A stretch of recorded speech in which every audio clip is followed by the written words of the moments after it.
All right, what is up, everybody? Welcome back to another episode of the Beck Check podcast. For today's podcast, this is actually going to be a solo one. I'm just going to go ahead and share about one of my favorite lessons that I do all year, just some of the inspiration that I have behind it, and then just an encouragement for some people to go and try it out for themselves. So about a year ago, or a little over a year ago, I was talking with Sarah Dennison, the math district leader, and she was talking about, we were just like discussing ways to improve the performance tasks for our district, because the performance task meaning an assessment that we give, that both high schools give. It's something that is meant to be a shared experience, just so that students can get the same experience regardless of what school they are at. And randomly, as we were discussing stuff, she was like, why don't we do a Socratic seminar in math class?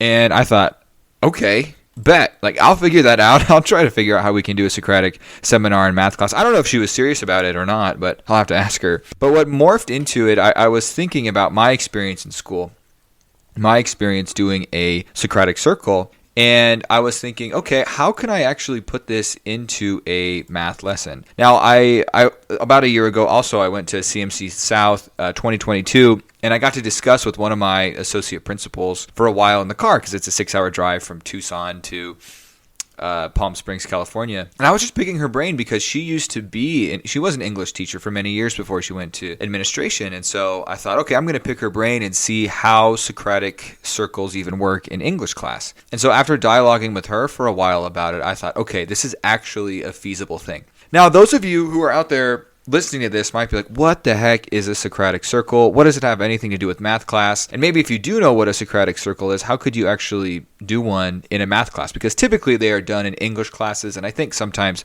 social studies, but usually in math class they are not done very often. So I'll just start with how I'm thinking about a Socratic seminar, or I like to call it a Socratic Circle. At least when I was in school, when I was in high school, that's what they called it. And so really the idea of a Socratic Circle is to have the students being the ones leading, orchestrating, and participating in the discussion. And so in an English class, it could be at the end of a book that they just read. They might have read a book, and there's lots of different themes, lots of different characters, different storylines, plot points. And so at the end of the story, they get together and they have to discuss all the different themes that were present in the story and how they know it. It could even be for a short story, not necessarily a novel. It depends.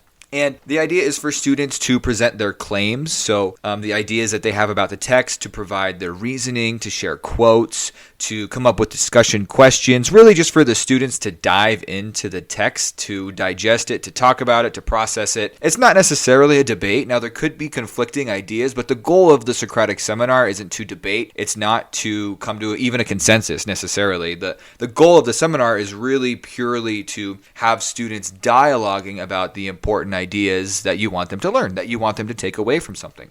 And it's really, I remember the experience of it as a student. There's so much pressure on you. The teacher says, hey, everyone has to participate. And so that you feel like, oh my gosh, I have to contribute to this discussion because my grade is depending on it. And I remember having those really rich discussions, and I thought, okay, how could we actually have this rich of a discussion in a math class? And so I started thinking that part of the reason why they can be so successful in English class is that when you interpret a piece of literature, you can interpret it many different ways. I think that's part of the reason why I really struggled with English, was because I don't know what this means, or that there is a gray area. One of the things I like about math is the fact that there are right answers and there are wrong answers. There's something comforting about the black and whiteness of that. However, though, if we really want to promote a rich discussion in math class, we need some more of that gray. We need to give students the ability to have multiple different solution paths. We need to give students the ability to disagree a little bit on what the best steps forward are.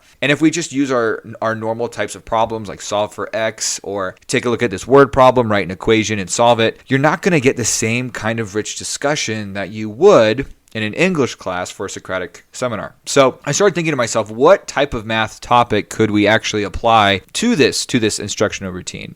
And the idea that I came up with was this idea of math modeling. Now, when I say math modeling, other math teachers out there might think of read a paragraph, you read a word problem or a story problem, you put the numbers with the variables, you write it out, you solve it, you get a solution, and you interpret the solution in context, and maybe that's what modeling is. And I think that's part of modeling, but I also think modeling is so much more than that. I remember when I was in one of my college classes, we did a math modeling problem where I remember a few years ago where the Flint water crisis really made the news, and it was a really big deal. And so we talked about that in our class, and we had to come up with our own model of how we can best solve the situation with water bottles. And what was really interesting about this experience was that all the different groups in the class came to a different answer. They had different assumptions. They researched different prices of water bottles, and we got different calculations and we got different answers. And so it provided a lot of great discussion for us. And so I thought, okay, I remember that really rich of a task, that really rich dialogue that we had. How can I take this idea that I did in college and how can I apply it to what I'm doing with my high school students? And so, okay, math modeling is what came to my mind, and I thought of the Flint water crisis, and what I wanted to do was I wanted to make it a little bit more personal than that. And so what I came up with was this scenario where the students have to solve this problem where Tucson is running out of food and water. We're running out of food and water. I didn't actually say why. Some of the students asked why, and I didn't have a great reason for that. But the scenario being that Tucson is running out of food and water, and it's your job to solve it. And so it's a really rich, in-depth task that requires a lot of dialogue and discussion. Before I jump into all of the specifics of this task, let me be very clear what I mean by math modeling. I think math modeling it's this complex process built with assumptions that go into the model. You have to do research to find data to add to your model. The model can be a system of equations. It could be that's primarily the modeling, at least that's what I'm after in this context. Not that the model couldn't be something else, but that's kind of what we're talking about. We're talking about a set of equations that are built off of certain assumptions that are orchestrated through numbers that are found from research that you also then go back and revise as necessary based upon your solution. So I might create a model. I might have certain assumptions. I do my research. I get it all together and I get my solution, but I might not like my solution. So then what do I have to do? I have to go back, revisit my model, revise my thinking, change my assumptions. Maybe I need to do better research, whatever it is, until I finally arrive at some sort of solution. So this is my idea of modeling. It's a very complex process with lots of different parts that requires a lot of critical thinking. And so this problem where Tucson's running out of food and water, I think it really fits with this notion of math modeling. So how do I even go about implementing this? Well, first I had to create the task, and it took a lot of trial and error. But then from there, we have to warm students up to that idea first. So on the Monday of this week, I did a problem where they had to figure out the shoe size of the Statue of Liberty, and which is actually a really kind of fun problem. I actually got it from CMC South 2023, which was a fantastic session that I went to about math modeling. That's where I got some of this.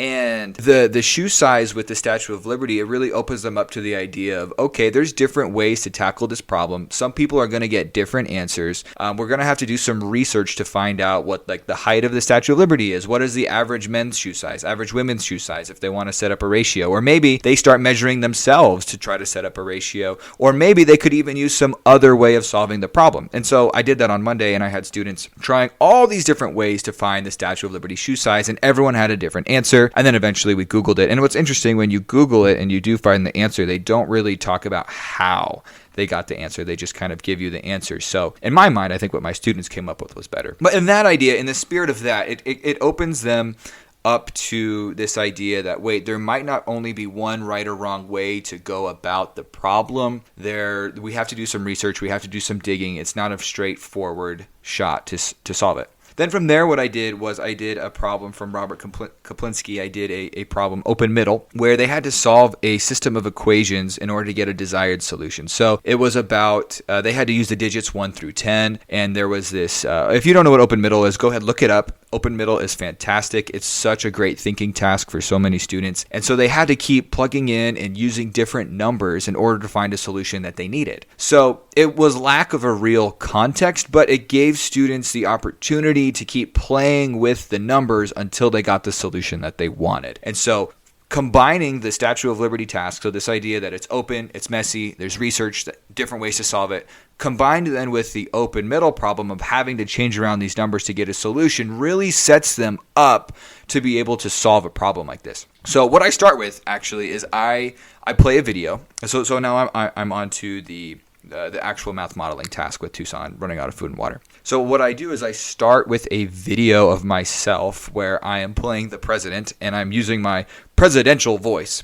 And I use this kind of persona that I put on as a president to say, hey, Tucson's running out of food and water. Mr. Beck has selected, the president has selected you guys because he's heard that some of the best and brightest young mathematicians are in Mr. Beck's class, which is just kind of fun just to get them excited. And a lot of the students were like, Mr. Beck, what do you mean? Why would the president ever pick high schoolers? Whatever. It was just kind of fun trying to give them just a little boost of confidence to enter into this tough problem because it is a hard problem to solve. And so I do this funny video, and then I have this worksheet where they work through the whole modeling process. So I'm going to go ahead and read the opening paragraph to the worksheet just so that you have an idea of the situation and what the expectations are for the student. Tucson is running out of food and water. This is a desperate situation, and so the President of the United States has chosen you to help solve this problem. The current thinking is to provide every single person in Tucson, Arizona with bottles of water and peanut butter jelly sandwiches. You must create a system of equations to model this situation so that you can maximize the amount of water bottles and sandwiches each person can receive. So as you'll notice, I gave them the structure of water bottles and peanut butter jelly sandwiches. To me, it made sense with this kind of problem, this many moving parts, heck, even doing a Socratic Circle in math class, it made sense to give them some sort of structure to build off of. Maybe in the future, I'll open that up to where you will be able to choose what type of food, choose what type of drink. To me, it made sense as a starting point to give them water bottles and peanut butter jelly sandwiches. After this paragraph, they have to decide how many water bottles do you think each person needs in one day? How many peanut butter jelly sandwiches do you think each person needs in a day? People are going to have different answers here. This allows for some dialogue. Some people said, oh, you only need 2. Other people said they need 10. Then they had to figure out how many PBJs does the average person need in a day to eat. And people brought up, well, what about people with peanut allergies? So again, you can really get good dialogue about these ideas.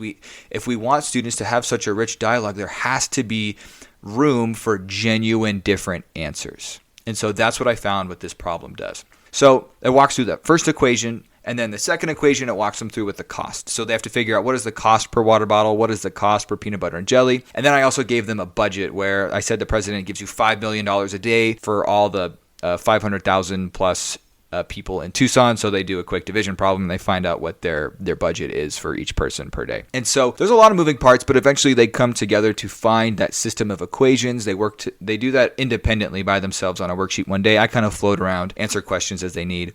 And then on the second day, they actually do the circle. So I had them into 2 different groups. My class sizes were larger this year, so I did 2 different groups.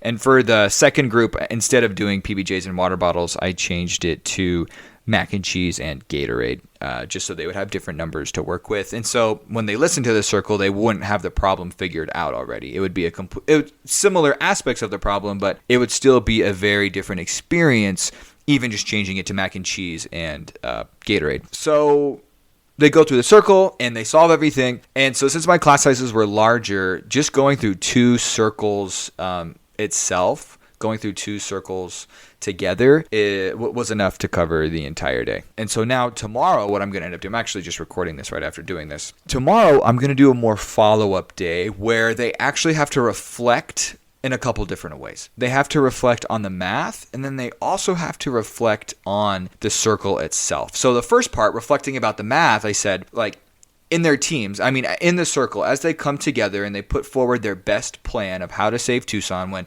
all the kids then share their own system of equations, they put all of their ideas together to form one class system of equations. I then have them reflect, okay, what was the process that you guys used to come up with your model? Because I want them thinking through all the different things they had to do. And then I ask, what does your model actually mean? So what does each part of your model mean? What does the number mean? What do the variables mean? What is representing of the cost? What is representing the amount of PBJs, etc.? So that they actually have to reflect and think through what the math they just experienced was. And then I ask them about the validity of the model. Is this even a good plan? Does this even work? Does your solution even make sense? So that way I still get to individually assess what each student actually knows about the math, through that mathematical reflection. In the middle of the circle, it would be almost impossible to truly individually be able to give a grade to what every single student knows about the math in that moment, versus collecting this mathematical reflection. Afterwards, I have a more accurate understanding of what they really know about the math. The second part of the reflection is actually on the Socratic Circle itself. So the idea being like, hey, did you participate? If you did, what were the things you shared? Or what are the things that went well? Or if you didn't, what happened? Right? Because what ends up happening with the circle, in the ideal world, everyone gets along, everyone shares everything, and we have a great time.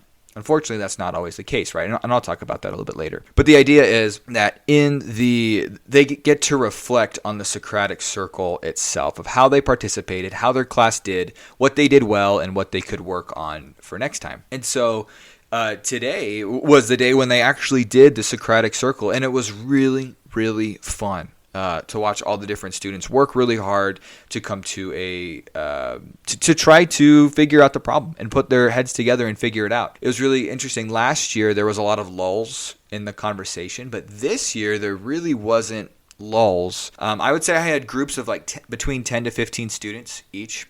For each circle, and they just talked through it. I would say probably one of the bigger problems that I had this year was students talking over each other. And so if I ever do a Socratic Circle again, that would be something that I could talk about with them, is that we don't talk over each other, we let each other finish. But it was really a pleasant surprise, because you're really worried as a teacher, oh my gosh, is this going to fall flat? Are they going to be really quiet? Are they not going to figure this out? It's like almost they were too excited to figure out some of the problems, because it's really accessible stuff. Everyone can reason about how many water bottles a person needs in a day. You might not understand what the solution to a system of equations is, but that really that openness to the problem makes it very accessible for a lot of students. And then a lot of students can also reason about, hey, I can go research the price of a PBJ online. I can go research the price of a water bottle online. I might not be able to solve this, but I can at least contribute this to the discussion. So it just opens a door for so many more students to participate, to dialogue, to really get into the nitty-gritty of what's important with the problem. So what was really cool is even in one of my classes, they were worried about not everyone participating, so they all went around and they had everybody, I didn't ask them to do this, they did this, and they had everyone share one thing that they learned from the circle as they worked together, which was really great to see them kind of come together and try to support one another in the circle. It was interesting also in other classes, they were able to get their solution, but what they realized was that their solution was negative. So the coordinate pair that they ended up with, they had a negative amount of PBJs or a negative amount of water bottles, and this really threw them off. They were like, well, how do we get a negative number? Why does our model not make sense? And that is the point of modeling that I was trying to make with them, is that you can do all of this, you can orchestrate, you can make your assumptions, you can do your research, you can put together and make your model, but at the end of the day, if your solution doesn't make sense, you have to go back and revise and revisit your model, revisit your assumptions, revisit your research, and see if you can get a better one. And this is where a lot of the thinking then started, because they realized, wait a minute, my solution doesn't make sense. What do I need to do? And so then what a lot of the students realized was, wait a minute, we can change the amount of PBJs and the amount of water bottles that each person gets. And so they started playing with this number to realize, wait, we can do way more than just 2 water bottles and 2 PBJs a day. One class had something like 17 water bottles, 17 PBJs at least added together, which was really interesting to see them play with that number in the Desmos. So what they did was what I had was set up. I had Desmos set up on the projector and my computer hooked up to it so students could go over during the circle and type in the equations that they found. And so it was really cool to see them messing with the Desmos. Like, wait, so-and-so, change this number. Let's see what happens. Until eventually they came to a solution that made much more sense to them in the context of the problem. I know as teachers, we really struggle sometimes trying to get students to understand context of what's really going on. What does the solution actually represent? And so through this rich dialogue, they were able to make a lot of sense of that. So I think even though the students were talking over each other a number of different times, some of the most positive things that I saw today was kind of what I mentioned before, just some of the camaraderie that there was between many of the students. There's also students who I have never heard talk so much. Like, people came out of their shell to then lead the discussion, which I was not expecting, right? Because sometimes we can get assumptions about what maybe a student can do, but there were students who just came alive. And it was just so cool to see. I had a whiteboard placed in the middle of the circle and said, hey, use this as you need. I didn't direct anyone, but they self-nominated each other to go stand up, take the marker, and write down the whole group's ideas as they tried to solve it. I didn't assign anyone to do that. They just realized by nature of the problem, wait, we should probably have someone go up there and write this down. Even one class period, it was cool. It was like one of my students got up there. She was like the teacher. She had students raising their hands and then calling on them and then having them share. And it was so cool. And I think that's the most empowering thing about the Socratic Circle. It really gives students a chance to drive the car. I'm not driving the car. They are. They are the ones who are trying to come to a resolution. They are the ones trying to build meaning. They are the ones who are working hard to figure out the problem. The cognitive load is completely on their shoulders and not mine. Now, in order to set this up, in order to actually have this success in the classroom, I think students would have to be exposed to group work throughout the year so that they were used to talking with one another. In fact, I would advocate for using random groups so that they work with different people all the time so that by this point in the year, they have talked to everybody in class. They might not know everyone's name yet, which is kind of surprising. You'd think they'd all know each other's names, but it doesn't always happen. But at this point in the year, everyone kind of knows everyone, at least a little bit, so that when we get in the circle and we have to talk it out, I'm at least comfortable with these people and I know them. Now, moving forward, I do have a lot to still work on with these students. There was a lot of talking over one another. There were definitely some mathematical misconceptions that came up that I will address. But at the end of the day, it was just really cool to see the students actually excited about a math problem. We don't get that all the time. What I don't know, Dan Meyer said in one of his talks years ago was that we are selling a product. We are forced to sell a product to people who are forced to take it who do not want it. I just can't think of something that is more satisfying than seeing students actually enjoy a math problem. And they did. They enjoyed this conversation. Now, were some of them nervous to talk in a Socratic Circle? Oh, heck yeah. But over time, it just naturally the walls came down. They shared with one another, and they figured it out. So I would say I just wanted to share this today because this Socratic Circle / mathematical modeling is one of my favorite tasks that I do all year. It's one of my favorite lessons, and it's just really fun to see. It takes a lot of planning, a lot of prep time. It also takes a lot of patience and restraint on part of the teacher. Part of the Socratic Circle is not intervening. You just have to let them go. Now, there were a few times where I intervened today where I had to redirect them back on task a couple of times, and it seemed like they were getting stuck, so I offered a clarification here or there. And maybe the English teachers would disagree with me on that, but they were going into a rabbit hole that was not going to help them, so I did pull them out of that at different times. But overall, I was very happy with how this went, and I would just encourage any teacher to give this a shot in their classrooms. Mathematical modeling is such a fun and rich math topic that requires so many different avenues. And then having students actually discuss with one another in genuine ways to solve a problem, I think will also make their mathematical experience that much more worthwhile. At the end of the day, I'm just trying to give students a positive experience in math class. And I think the more ways that we can do it, whatever buttons we can push to give more students a more positive experience in math class, the better. Thank you for listening to this episode of the Beck Check Podcast. In the podcast description below, I'll be sure to put a link to the worksheet that I give students in case you want to check it out for more context. Thanks again for listening. Hope to see you another time on the Beck Check Podcast.